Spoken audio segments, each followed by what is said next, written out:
A'udzubillahi minasyaitonirrajim.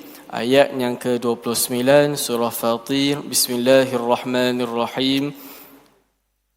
Innal ladzina yatluna kitaballah wa aqamus salata wa anfaqu mimma razaqnahum sirran wa alaniyah يرجون تجارة لن تبور ليوفيهم أجورهم ويزيدهم من فضله إنه غفور شكور. صدق الله العظيم. Surah Fatir ayat 29 dan 30. Ayat yang ke-29. Sesungguhnya orang-orang yang membaca yatlun, membaca Alkitab, iaitu Al-Quran, satu. Yang kedua, wa aqamus salah, orang yang mendirikan salat. Yang ketiga, wa anfaqu mimma razaqnahum sirran wa alaniyah, dan orang-orang yang memberi sedekah secara terang-terang ataupun sembunyi-sembunyi. Mereka tiga golongan ini yarjuna tijaratan lan tabur, mengharapkan satu perniagaan yang Allah janjikan sedikit pun kamu tak akan rugi, tak akan binasa. Kita baca Quran kerana Allah, kita jaga solat kerana Allah, kita memberi sedekah kerana Allah, tak kisah terang-terangan ataupun sembunyi-sembunyi. Allah kata apa dekat kita? Hang buat tiga ni, insya-Allah hang tak akan rugi. Sambungan ayat yang ke-30, liwafiyahum. Duk mencari-cari lagi ke? Muka surat yang ke-437. Muka surat 437. Surah Fatir, muka surat 437. Okey. Ayat yang ke-30, Allah Subhanahu wa taala mengatakan liwafiyahum ujurahum wa yazidahum min fadlih. Dan pasti kami akan menyempurnakan bagi tiga golongan ini akan pahala mereka. So, kita dah tahu pahala Quran macam mana, Allah akan bagi, Allah akan sempurnakan. Kita dah tahu pahala solat macam mana, pahala solat berjemaah 25 atau 27 darjat, Allah sempurnakan pahala tersebut. Kita tahu sedekah itu apa ganjarannya, Allah sempurnakan pahala tersebut. Dan wa yazidahum min fadlih, dan Allah akan menambah. Dari segi kekayaan Allah, maha pemberi dan pemurah Allah, ikut suka aku nak tambah ke, nak kurang ke. Tapi ayat ni Allah wa yazidahum, Allah menambah. Boleh jadi pahala solat sepatutnya kamu dapat macam ni, tapi sebab kamu istiqamah, kamu menghayati, kamu ikhlas, aku tambah. Innahu ghafurun syakur, dan sesungguhnya Allah itu ghafur, maha pengampun. Jadi antara amalan tiga yang disebutkan tadi itu ada pengampunan dosa padanya. Syakur, Allah ni maha mensyukuri. Maksud dia, Allah tak kisah hang buat sikit ke banyak. Sehari baca satu ayat saja Al-Quran, Allah terima, Allah bagi pahala. Kita hanya mampu solat duha 2 rakaat sahaja, tak mampu macam Nabi, Allah terima, Allah bagi pahala. Begitu juga sedekah. Itu Allah. Allah dia tak ada condemn hang buat sikit ke hang buat banyak, tak. Hang ikhlas nak akan keredaan aku, yes, aku bagi pahala. Jadi kita akan tengok sedikit secara sepintas lalu dekat mana tiga amalan ini yang dikatakan tidak rugi kalau kita buat. Tuan-puan boleh plan lah ni. Nak buat tiga-tiga ke, salah satu ke, salah dua, tidak ada masalah. Yang penting kita kena ada plan. Sebab dalam hadis riwayat Imam Tirmizi disebutkan oleh Nabi sallallahu alaihi wasallam, orang yang paling cerdik, bijak, pandai itu ialah dia melakukan amal soleh untuk ketika selepas dia dihidupkan semula. Maksud dia apa? Maksud dia plan kepada kehidupan akhirat dia. Ini orang yang paling cerdik. Kubur dia nak macam mana? Sempit ke, gelap ke, terang? Kalau kita belum plan kubur nak macam mana, tuan-puan, kita bukan orang yang cerdik. Sebelum tu, kita nak meninggal dunia macam mana? Pernah tak kita plan, aku nak meninggal dunia dalam keadaan di masjid? Datanglah ke masjid. Dalam sujud, perbanyaklah sujud, solatlah banyak-banyak. Kalau kita belum ada plan, jangan kita bangga, kita bukan orang yang cerdik di pandangan Nabi. kubur kita kena ada plan. Di pada mahsyar yang pada waktu itu semua manusia disebutkan dalam hadis melihat ke langit, menunggu namanya dipanggil untuk dipersoalkan ataupun dihisap. Waktu tu kita pernah plan tak dekat hisap, aku nak dekat mahsyar, aku nak tengah panas ke di bawah teduhan Allah. Nak di bawah teduhan Allah, banyak datang ke masjid. Di tingkat titik yang sirat, nak laju mana?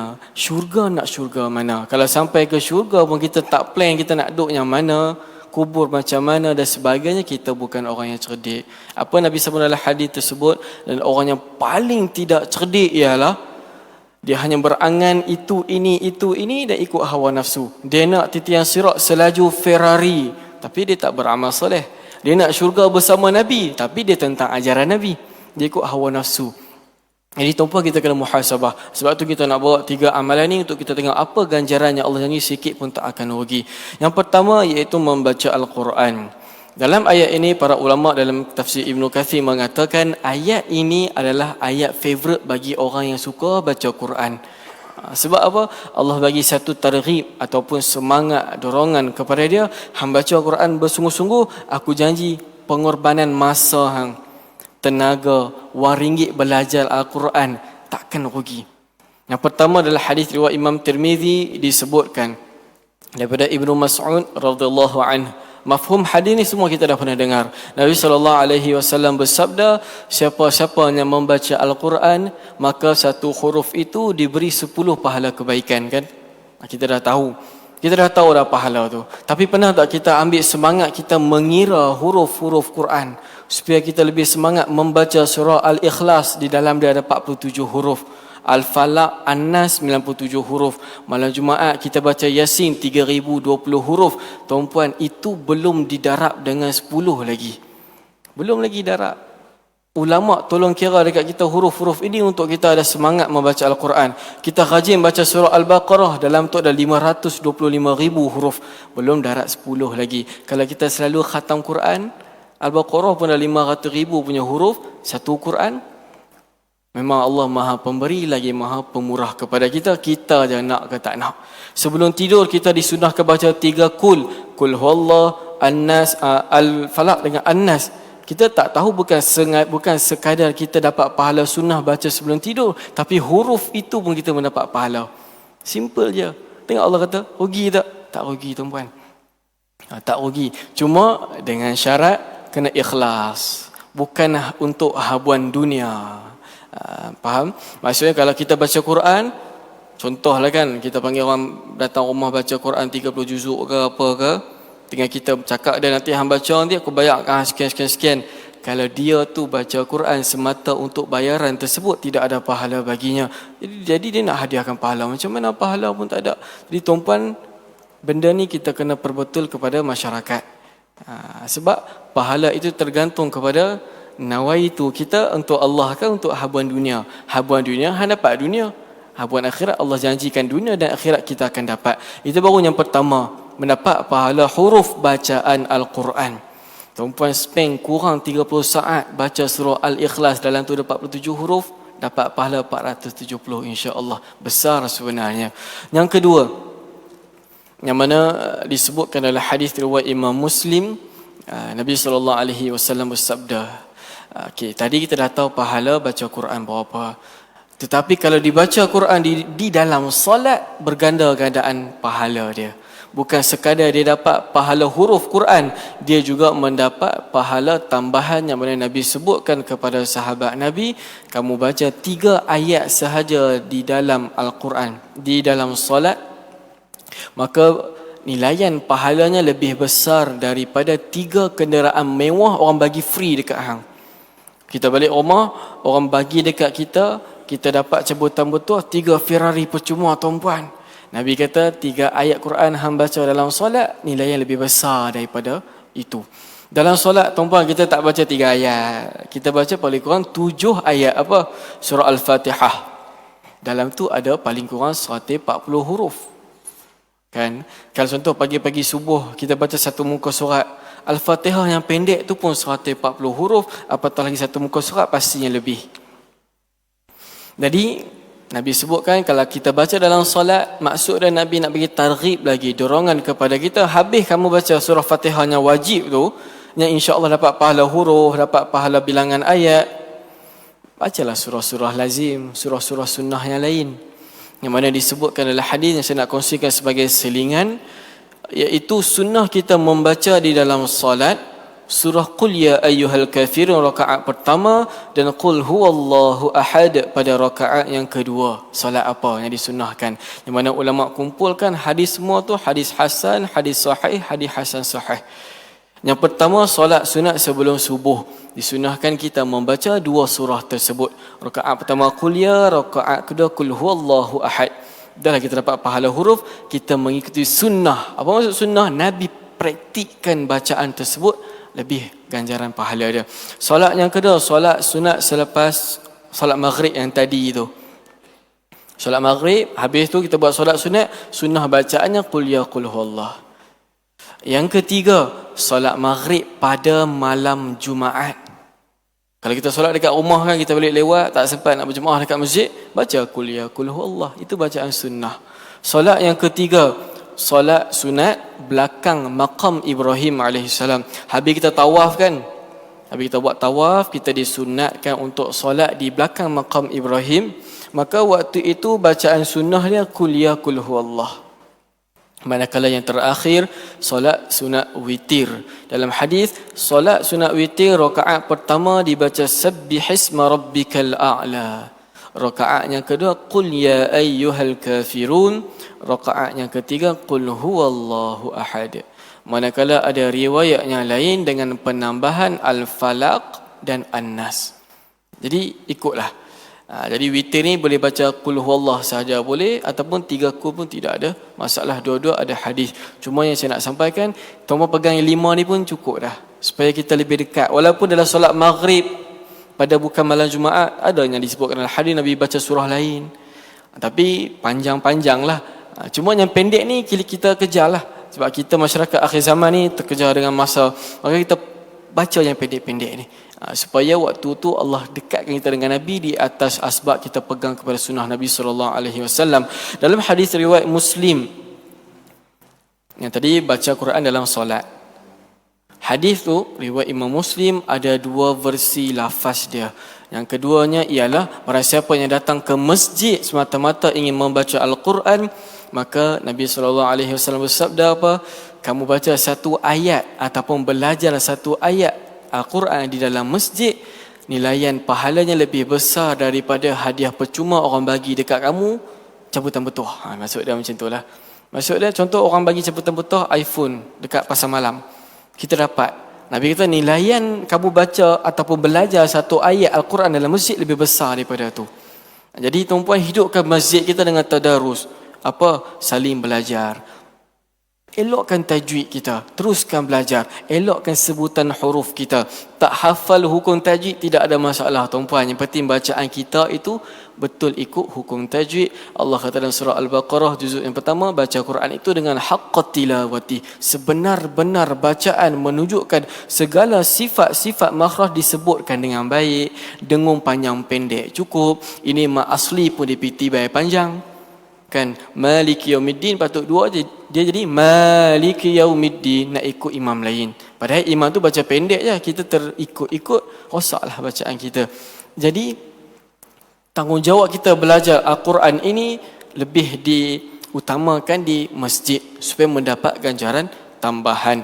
Di masjid juga kita dianjurkan kalau datang ke masjid, kalau kita nak baca Quran, kita guna mushaf. Qurannya ada dekat masjid, Qurannya ada dekat handset ni, simpan lah.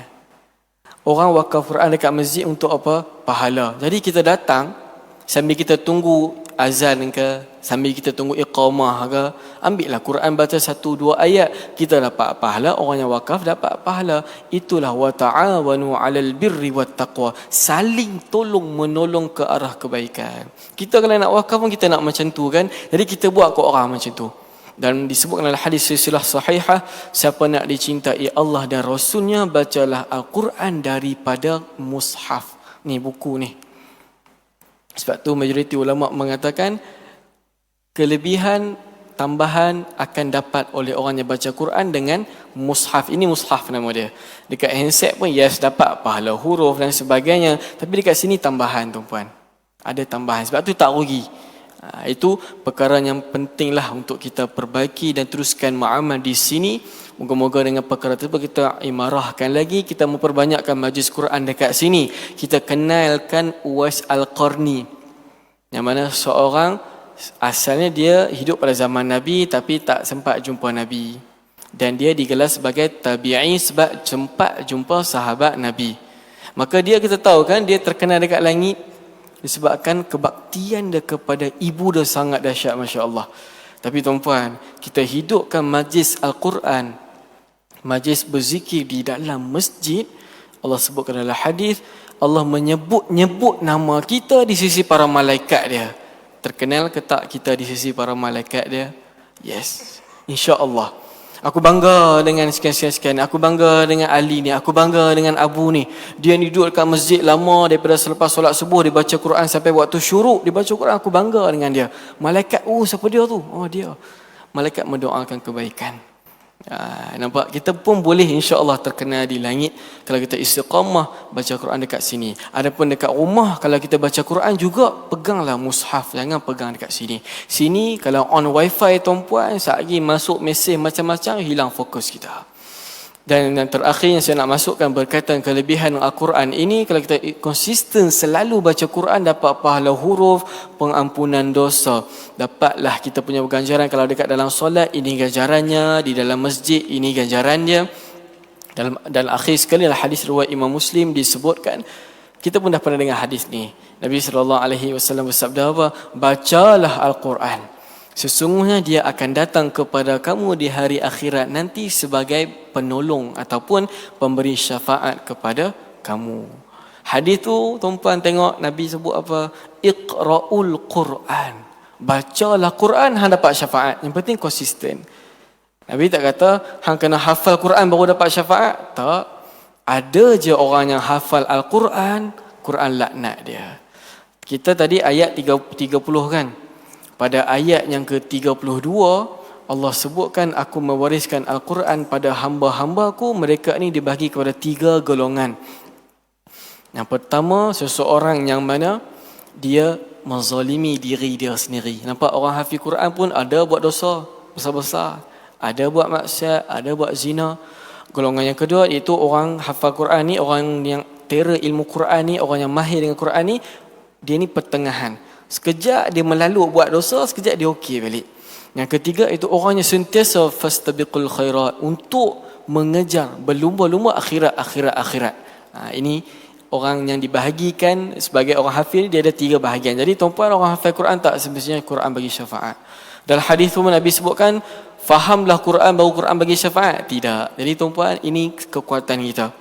Di samping kita perlu juga memahami Al-Quran. Walaupun hadis kata baca Quran yes kamu dapat syafaat. Dekat dunia kita boleh laburkan hampir ratusan ringgit untuk bayar insurans yang jaga kita dekat dunia aja. Kenapa kita tak habis RM50 belajar tajwid, belajar sebutan huruf yang mana dia akan jaga kita dekat dunia dan di sana nanti. Kat pada mahsyar, waktu tu kita akan nampak orang berpeluh macam-macam punya style, macam-macam punya level peluh. Waktu tu adakah kita nak pergi cari ejen insurans kita suruh tolong kita? Tak ada tuan-tuan. Jadi dengan amalan ni yang akan bantu kita dekat sana nanti. Itu beberapa hadis berkaitan kelebihan Al-Quran. Kalau kita baca, tak faham makna pun ada ganjarannya. Kita faham makna, kita beramal, lagi besar ganjaran dia. Yang kedua, amalan yang kedua dalam ayat tersebut, iaitu Allah Subhanahu wa taala menyebutkan wa aqamus salah, dan orang yang mendirikan salat. Para ulama menafsirkan beberapa penafsiran. Antaranya yang nak dikatakan kamu solat ni sikit pun kamu tak akan rugi. Maksud kamu buat ada pahala dia. Yang pertama penafsiran iaitu solat di awal waktu ataupun solat pada waktu dia. Kita tahu kan Allah Subhanahu wa taala sebutkan innas salata kanat 'alal mu'minina kitaban mawquta. Solat ni memang pada waktu dia. Kecuali jamak lah tuan-puan kan. Jamak tu kita lompat waktu, itu tidak ada masalah. Ni solat yang bukan jamak, memang kita kena solat pada ikut waktunya. Itu penafsirannya. Antara penafsiran lain itu solat sunat ke, solat wajib ke, kamu buat ke, kamu pasti tak akan rugi, aku akan bagi pahala. Dan penafsiran yang ketiga iaitu solat berjemaah. Kita nak tengok, kita hanya luangkan masa lebih kurang setengah jam di masjid untuk melakukan solat berjemaah, apanya Allah Subhanahu wa taala janjikan nak beri ganjaran kepada kita. Seperti satu saja hadis dalam kitab Riyadhus Salihin berkaitan solat berjemaah ni. Besar tuan-puan, tak rugi kita datang malam ni. Nabi SAW bersabda daripada Abu Hurairah radhiyallahu anhu, yang mana Nabi SAW bersabda, hadis ni hadis sahih riwayat Imam Muslim, salatul rajul fi jama'ah, solat seorang lelaki itu dalam keadaan berjemaah di masjid ataupun surau, tazidu ala salatihi fi suqihi wa baitihi, menambahkan ganjaran daripada dia solat berjemaah di rumah dia ataupun di pasar-pasar ataupun di pejabat-pejabat. Kat rumah, saya pun buat solat jemaah ustaz dekat rumah. Okey, saya pun buat solat jemaah ustaz dekat surau office saya. Tapi hari ini nak kita tengok ke apa? Solat berjemaah di masjid, ganjaran tambahan. Kita tahu solat berjemaah kita akan mendapat ganjaran pahala 27 darjat ataupun 25 darjat berbanding kita solat seorang-seorang, betul? Tuan-puan, itu pahala ketika solat. Belum pahala, tak kira lagi tu pahala berjalan kaki tu. Nampak dekat mana yang disebutkan gandaan pahala, iaitu dengan perbezaan 20 darjat. Wadzalika anna ahadahum, untuk itu kamu nak dapat ganjaran tersebut iaitu 20 darjat penambahan dengan kamu berwuduk dan memperelokkan wuduk kamu. Bukan wuduk botol ya, bukan wuduk kosong tuan-tuan. Fa ahsanal wuduk, segala sunat-sunat dalam wuduk kita jaga. Kemudian kita keluar rumah nak ke masjid memang semata-mata untuk solat berjemaah, yang mana ganjaran dia satu langkah dihapus dosa, satu langkah dinaik satu darjat. Nampak? Sebab hadis ni diletakkan dalam bab niat dan ikhlas. Nak kata kekuatan niat tu sangat penting. Tapi kalau tuan-puan kita dah ada wuduk, kita keluar daripada rumah memang nak ke masjid, tapi kita singgah kedai saat nak pergi beli daun bawang, isteri suruh beli kan, maka gandaan pahala langkah-langkah tu dikira setelah kita balik daripada kedai. Nampak? Sebab first kita keluar rumah dengan keadaan berwuduk, memang nak pergi masjid, tapi bini suruh singgah kedai dulu. Maka bila kita singgah kedai tu tak ada pahala apa lagi. Dapat pahala sebab tolong isteri je lah kan. Dan kalau daripada kedai memang kita berniat terus nak ke masjid untuk solat berjemaah, maka daripada kedai lah baru dikira satu langkah hapus dosa, satu langkah dinaik satu darjat. Tuan-puan, kalau rumah kita nak ke sini 100 langkah, 50 dosa Allah hapuskan, 50 darjat Allah naikkan. Itu belum kira 27 darjat yang kita sembang tu. Itu hadis sahih juga. Ini pun hadis sahih juga. Seterusnya, apa hadis ini Allah dan Nabi nak kita tahu? Seterusnya, dengan niat yang sama dia nak berjemaah dan solat dekat masjid. Ini kekuatan niat kita kena jaga. Nak datang masjid bukan sebab nak jumpa orang. Kalau untuk berjemaah, pastikan kita niat untuk berjemaah. Maka langkah tu kita dah tahu pahala dia. Fa iza dakhala al masjidah, dan apabila dia masuk ke masjid dengan niat yang tadi, dia masuk masjid, dia masuk kaki kanan, dia buat adab dia, ada pahala. Dia baca doa masuk masjid, ada pahala. Maka waktu tu dia baru nak jalan cari soft, contoh. Dia baru nak jalan lipat-lipat baju, contoh. Dia baru nak jalan cek tapak kaki ada tai cicak ke tak kan, contoh. Maka waktu itu Allah suruh malaikat tulis baginya pahala sedang melakukan solat. Tak solat lagi tuan-tuan, baru duk belek-belek cari sah dan sebagainya, sudah dikira sebagai pahala melakukan solat. Ini ada dekat mana tuan-tuan? Dekat masjid, kat surau rumah kita. Seterusnya, dia buat solat tahiyatul masjid, ada pahala dia. Bilal melaungkan azan, dia menjawab azan, ada pahala. Habis dia menjawab azan, dia doa selepas azan, Nabi janjikan aku wajibkan syafaat bagi dia. Syafaat ni tuan-puan banyak. Ni Nabi yang nak bagi. Itulah syafaat paling besar. Jadi Quran pun nak bagi syafaat kan, pun salah satu bantuan kita. Banyak syafaat sebenarnya. Antaranya para ulama menyimpulkan hampir 13 syafaat. Antaranya syafaat Hajarul Aswad. Siapa yang ada rezeki mengistilam kan, ataupun mengucuk cium Hajarul Aswad, maka insya-Allah dia akan datang di hari akhirat nanti dalam keadaan ada mata, dan dia akan bantu orang-orang yang pernah ziarah dia, cium dia, istilam dekat dia. Ini hadis hasan. Memang hadisnya makbul, boleh kita berpegang dengan dia. Tuan-puan, habis tu kita jawab azan ada pahala, kita doa ada pahala, kita buat solat sunat sebelum solat fardu ada pahala. Kan? Lepas tu kita masuk saf hadapan. Nabi doa 3 kali kepada orang yang berada di saf hadapan. First saf, safnya kedua 2 kali, ketiga dan seterusnya sekali. Jadi tuan-puan bila datang ke masjid, kalau boleh datang awal, rebutlah saf hadapan. Itu sunnah sebenarnya. Kita menutup lubang-lubang saf, merapat-rapatkan saf, ada ganjaran dia. Kan antaranya disebutkan dalam hadis riwayat Imam, saya tak ingat, tapi hadis hasan. Hadis yang makbul, boleh kita berpegang dan beriman dengannya. Disebutkan dalam hadis bahawasanya siapa yang menutup lubang-lubang saf, maka Allah akan bina baginya rumah di syurga. Ini kita pernah dengar. Imam angkat takbir, kita pun terus angkat takbir. Dalam riwayat Imam Ahmad disebutkan kita konsisten selama 40 hari tanpa miss, Allah akan lepaskan kita 2 pelepasan. Pelepasan daripada sifat munafik dan pelepasan daripada api neraka. Tiba-tiba hari yang ke 40 tu sakit perut tuan-puan, tak dapat datang takbir bersama imam, ulanglah balik nanti. Itu yang ulama letakkanlah. Ganjarannya besar, tapi pengorbanan usaha kita tetap kena besar. Imam ucap amin, kita ucap amin sama dengan para malaikat. Kita tak dengar malaikat ucap amin, tapi ulama mengatakan malaikat akan ucap amin sama dengan amin imam. Jadi imam bila waladdallin, kita dah standby amin, maka hapus dosa kita. Kan? Habis solat. Okey, habis solat kita duduk di tempat solat kita. Dalam hadis yang saya bacakan tadi, apa sambungannya? Maka bila sampai dekat tempat solat, dia solat dan malaikat akan mendoakan kepada dia dengan 3 doa pada selama mana dia duduk pada tempat solat dia. Jadi tuan-puan, kita habis solat, kita duduk dekat tempat solat kita kan. Kalau contoh kita malas nak zikir ke apa, tuan-puan duduklah. Malaikat doa dengan 3 doa. Doa yang pertama, Allahumma arhamhu, Allahumma ghafir lahu, Allahumma tub alaih. Kita duduk je tuan-puan, tak baca zikir. Contoh letih balik kerja kan, malaikat doa 3 doa, ya Allah rahmatilah dia, ampunilah dia, terimalah taubat dia. Kita bertaubat ke time tu? Tak, mungkin kita tengah tidur. Tapi bila malaikat ada doa macam tu, moga-moga bila kita bertaubat nanti Allah dah terima. Sebab apa? Malaikat dah spare doa banyak dah. Allah terimalah taubat budak ni, hamba ni, imam ni, Bilal ni. Nampak?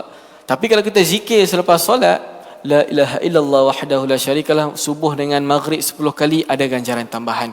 Kita malas sangat, kita baca paling kurang habis setiap kali solat. Dalam hadis Imam Muslim disebutkan kita baca ayat kursi saja tuan-puan. Ini habis solat fardu. Maka di antara kita dengan syurga tidak ada hijab kecuali kematian. Kita sekarang hidup, kalau kita buka pintu tu, kalau kita kira meninggal dunia kan. So bila kita buka je pintu kematian, sampai syurga. Yang penting konsisten dan mengharapkan ganjaran Allah. Tuan-puan, tak semestinya zikir selepas solat kita kena duduk. Kalau kita urgent nak pergi kerja, habis tu bagi salam apa semua kan, kita bangun sambil jalan zikirlah. Tidak ada syarat kata kena duduk, kena bersila, menghadap kiblat, tidak. Habis solat fardu, kamu zikir-zikir ini yang mana Nabi sebutkan, subhanallah 33 dan sebagainya, ada ganjaran pahala dia. Tapi kalau kita duduk di tempat kita solat, ada penambahan pahalanya. Sebab tu saya katakan tadi, awal-awal tadi. Jadi bila kita tunggu dekat masjid untuk solat fardu isyak yang keseterusnya, maka waktu ini Allah mengirim malaikat menulis kita sedang melakukan solat. Dalam hadis lain juga disebutkan, Allah ni berseri-seri wajahnya menantikan orang yang datang ke masjid. Ulama menafsirkan berseri Allah ni maksudnya Allah excited. Yang kita duk gambarkan macam-macam. Maksudnya Allah sangat mengalu-alukan kita datang ke rumah Allah. Ingat, masjidlah tempat yang paling Allah cinta, paling Allah suka. Pasar malam ataupun pasar, supermarket, tempatnya Allah paling tidak suka. Tetapi tuan-tuan, kalau tempatnya Allah tidak suka tu, kita ingat kepada Allah, besar gandaan pahala dia. Dan yang ketiga tuan-puan, panjang pula kan bab solat tu, kita nak bagi kekuatan lah kepada tuan-puan untuk beramal. Dan akhir sekali saya nak sebutkan berkaitan kelebihan yang mana kita datang ke masjid, melakukan solat, memperbanyakkan langkah datang ke masjid. Para sahabat dahulu suka rumah dia jauh daripada masjid sebab nak banyakkan langkah, nak dihapuskan dosa dia, nak diangkat darjatnya. Tuan-puan, darjat di antara satu darjat dengan darjat satu yang kedua jauh tuan-puan, jauh. Ada ulama mengatakan jaraknya di antara langit dengan bumi. Ada yang katakan beratus tahun perjalanan. Jadi tuan-puan, satu waktu saya, tuan-puan tak datang berjemaah, tak kisah di masjid ni ke, masjid rumah kita ke, orang lain datang, kita ditinggalkan oleh orang lain, jauh tuan-puan, jauh, darjat sangat jauh. Jadi jangan kita pandang 27 darjat dengan satu darjat, alah sikit je, jangan, jauh tu sebenarnya. Itu benda yang kita kena beriman dan berpegang. Akhir zaman ni, yang mana Nabi sebutkan umat Nabi, iaitu kita, dalam hadis riwayat Imam Tirmizi, umur kita tak panjang tuan-puan, 60 ke 70 saja. Yang lebih daripada tu hang standby, tak lama sebenarnya. Jadi dengan kita buat amalan baca Quran, kita datang berjemaah dekat masjid, kita mampu meninggal dunia umur 60, tapi pahala kita sangat besar. Inilah ciri yang Nabi sebutkan dalam hadis manusia paling terbaik. Sahabat Nabi tanya kepada Nabi, ya Rasulullah, manusia apa yang terbaik? Nabi kata, seseorang yang panjang umurnya, banyak amal dia. Ditanya lagi, manusia apa yang buruk? Seseorang yang panjang umurnya, sikit amalnya. Tuan-puan, kita tahu kan dalam akhirat, dekat akhirat nanti Allah akan tanya berkaitan dengan masa dan umur kita. Kita meninggal umur 60, tengok-tengok Allah cek. Soalan pertama apa? Solat kan. Allah cek, awak solat 5 tahun je ni, baki lagi, jenuh kita nak menjawab tuan-puan, jenuh. Sangat jenuh. Jadi yang terakhir, amalan yang ketiga disebutkan dalam surah Fatir ayat yang ke-29, iaitu wa anfaqu, iaitu orang-orang yang memberi sedekah secara terang-terangan ataupun sembunyi-sembunyi. Ayat ni Allah clarify kan. Allah memberitahu kepada kita sedekah ni boleh dua cara. Terang-terang ke, macam Alibaba kan, bagi harta dekat pasar, ataupun sembunyi-sembunyi, tangan kanan sedekah, tangan kiri tak tahu. Jadi dua-dua cara ni Allah iktiraf, yes boleh, tetapi afdalnya secara sembunyi-sembunyi, kerana dia lebih merendahkan, mengurangkan ataupun mampu mengelakkan sifat riya. Tapi dalam kitab ini menyebutkan kalau dia sedekah terang-terangan atas niat untuk mengajar, menunjukkan sesuatu perkara yang baik, maka diharuskan, boleh. Kesimpulannya, kita mampu jaga hati kita dalam memberi sedekah terang-terangan, boleh, tidak ada masalah. Cek sebesar almari, tidak ada masalah tuan-puan. Jaga hati, okey. Sebab gandaan pahala sedekah ini sangat besar. Kita akan sambung nanti selepas azan insya-Allah. Kita bagi laluan azan dahulu, kita dengar syiar kita insya-Allah.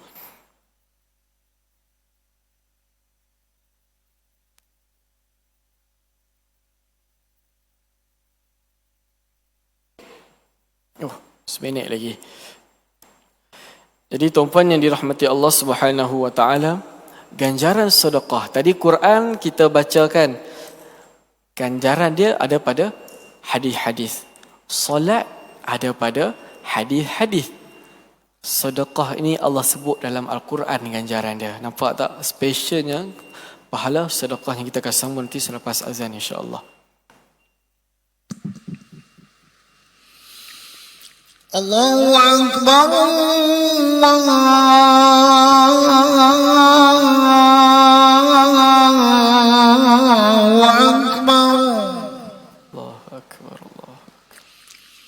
Allahu Akbar, Allahu Akbar, Allahu Akbar.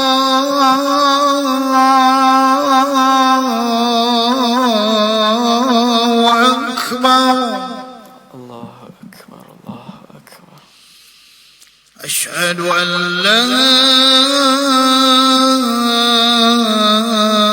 إله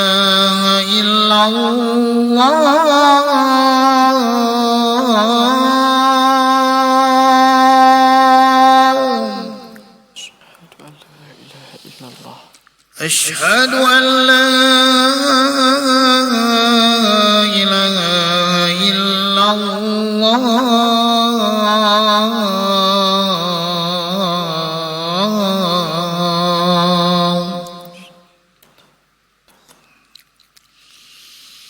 أشهد أن محمدا رسول الله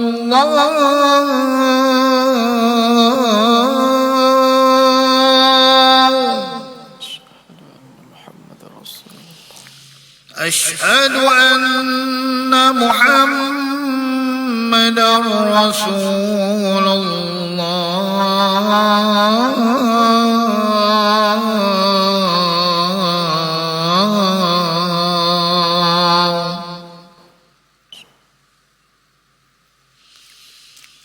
حي على الصلاة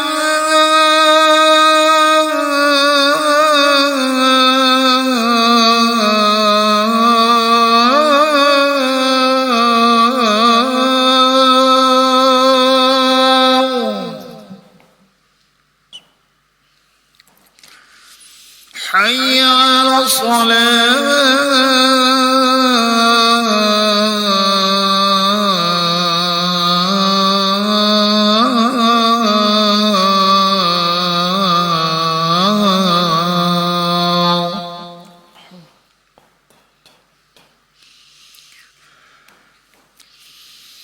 حي على الفلاح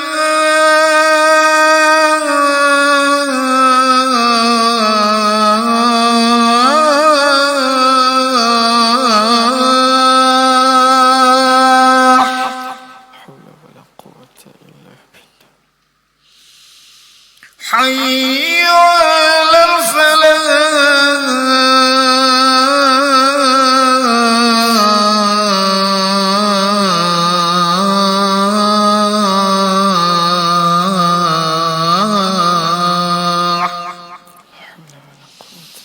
الله أكبر الله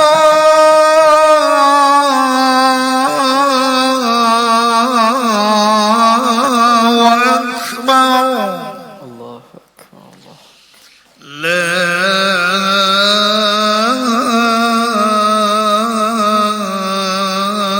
إله إلا الله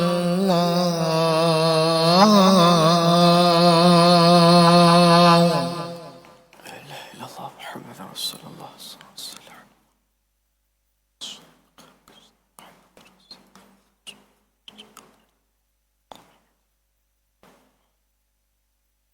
Bismillah, alhamdulillah, thumma salatu ala nabi wa alihi maharrakat rihu sabah aghsana amma ba'd. Tuan-puan yang dirahmati Allah Subhanahu wa taala, kita bincangkan berkaitan dengan amalan-amalan yang Allah Subhanahu wa taala janjikan kamu buat sikit pun tak akan rugi. Yang pertama, baca Al-Quran, tuan-puan, tak rugi. Yang kedua, solat, tuan-puan, khususnya solat berjemaah di awal waktu, tak rugi, tuan-puan. Yang ketiga, sedekah. Dalam ayat ni iaitu khusus kepada sedekah duit lah ataupun harta. Bukannya senyum sedekah, tolong orang lain sedekah, tak. Tapi dalam ayat ni melibatkan pengeluaran daripada harta kita. Saya sebutkan tadi, sedekah ni Allah sebutkan khusus dalam Al-Quran. Kita pernah dengar juga dalam surah Al-Baqarah juzuk yang ketiga, Allah Subhanahu wa taala bagi tahu kepada kita perumpamaan orang-orang yang memberi sedekah. Ibarat satu biji benih kan, dia tanam tumbuh 7 cabang, setiap satu cabang ada 100 biji. Maksudnya RM1 kita infak kerana Allah Taala, mengharapkan redha Allah, Allah boleh gandakan sampai ke 700 kali gandaan. Tapi apa akhir ayat tu Allah katakan apa? Wallahu yudha'ifu liman yasha. Dalam qiraat bacaan yang lain, wallahu yudha'ifu liman yasha. Maksudnya, dan Allah itu pasti akan menambahkan lagi. Berdasarkan kekuatan niat kita. Sebab tu saya suka kita, dan saya pun berpegang kepada kata-kata Ibnu Mubarak, yang mana beliau mengatakan, boleh jadi amalan yang besar itu menjadi kecil pahalanya kerana niat orang tu. Boleh jadi amalan yang besar itu, amalan yang kecil itu boleh menjadi besar pahalanya kerana niat dia. Jadi tuan-puan, gandaan pahala ini atas kita sebenarnya. Kan kita kena sangka baik kepada Allah. Tapi kalau gandaan pahala yang telah disebutkan khusus sekian, insya-Allah Allah kata pada dalam ayat 30, liwafiyahum, aku akan menyempurnakan baginya pahala tersebut. Itu yang pertama, Allah kata dalam Quran, harus beri sedekah, ini ganjarannya. Ayat yang kedua, yang Allah nak bagi gambaran kepada kita, nak katakan pahala sedekah sangat agung, sangat besar, sehingga ke dalam surah Al-Munafiqun juzuk yang ke-28 Allah menyebutkan, dan infaklah kamu semua wahai manusia, mafhum ayat tersebutlah, infaklah kamu semua sebelum bila mana kamu meninggal dunia. Apabila kamu diminta dihidupkan sekejap, apa kita akan buat tuan-puan? Fa-as-saddaq, kita akan memberi sedekah. Dalam hadis Imam Bukhari disebutkan juga, sedekah itu mampu meringankan, mengelakkan kita daripada azab neraka tuan-puan. Neraka panas tuan-puan, panas. Hadis Imam Bukhari kita fahamkan, api kat dunia ni 1/70 daripada api neraka. Ataupun panas dia ni 1/70 ataupun 1/69 daripada api neraka. Ibnu Abbas antaranya para sahabat lain menafsirkan, api ni kalaulah Allah tak basuh puluhan kali dengan air laut, manusia takkan dapat manfaat. Manusia takkan buat nasi goreng dengan api. Manusia takkan hisap rokok dengan api. Sebab apa? Sikit je api neraka jatuh dekat dunia, hancur tuan-puan. Panas sangat api tu. Sangat azab. Dalam hadis Bukhari yang saya nak sebutkan tadi apa? Bila mana kita di hadapan Allah. Tadi saya sebutkan, bila kita di padang mahsyar, kita akan tengok atas, menunggu nama kita dipanggil. Kita di hadapan Allah, kita tengok kanan, oh ni semua pahala-pahala aku buat dekat dunia dulu. Aku tengok, kita tengok kiri, sudah ini dosa-dosa aku buat dekat dunia dulu. Tengok depan tuan-puan, saya tengok depan nampak insek, dekat sana nanti tengok depan nampak api neraka menjulang-julang. Allah bagi hin, Allah takutkan kita, Allah psycho kita. Jadi waktu tu Nabi katakan apa pengakhir hadis tersebut? Berilah sedekah walaupun kamu hanya mampu beri separuh tamar tuan-puan. Kurma kita makan separuh, kita bagi ke orang separuh, niat sedekah, itu mampu meringankan azab neraka. Itu kekuatan sedekah. Pastinya kita nak tekankan berkaitan dengan sedekah jariyah. Maksud dia apa? Sedekah, bila mana kita buat sedekah tu, jarin ataupun jariah pahala kita, itu berjalan pahala kita. Wakaf kapek ke, wakaf ekon ke, wakaf van jenazah, wakaf sekolah dan sebagainya, yang mana sedekah itu bersifat kekal lama, selama mana dimanfaatkan, selama itulah jarin, pahala jalan masuk dekat kita. Itunya Allah nak katakan, kamu buat sikit pun tak akan rugi tuan-puan. Kesimpulannya, ketiga-tiga ini amalan yang sangat besar. Kita kaya ke, miskin ke, sibuk ke tak sibuk, kita boleh buat. Kita tak ada alasan. Kita boleh pergi tandas 20 minit buang air besar. Kenapa kita tengah kerja tak boleh kita buka handset? Contoh dah tak ada Quran, kita buka handset baca satu muka. Yakinlah 5 minit kita luang baca Quran, Allah ganti balik 5 minit tu. Mungkin dengan cara Allah mudahkan kerja kita.